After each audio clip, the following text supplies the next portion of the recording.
is been trying to invent ways to Judaize the city and deprive the Palestinian people of their Islamic and Palestinian identity. In a new attempt, the Israeli institutions didn't hesitate to prevent the Arab population in Akko to practice their daily lives. The municipality of Akko harasses the Arab traders who open their shops on Saturday. The municipality wants to close the shops to impose Jewish symbols on the city, but this city has been an Arab one from the start.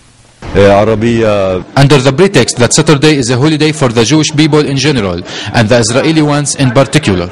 Despite the harassment by the Israelis, the native Arab Palestinian population of the city insists on clinging on to their stance and their Palestinian identity. They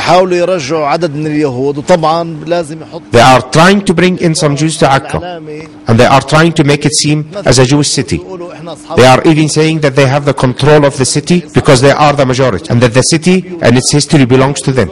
We are working to feed our children and to look after our homes.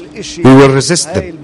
This is a part of a political plan to empty the city of its Muslims. The people of the city continue to receive their guests in a traditional Palestinian Arabic manner without any worries about the threats that are directed at them.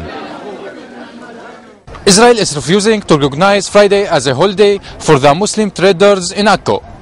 Analysts say Israel is trying to change the Islamic face of the Palestinian cities.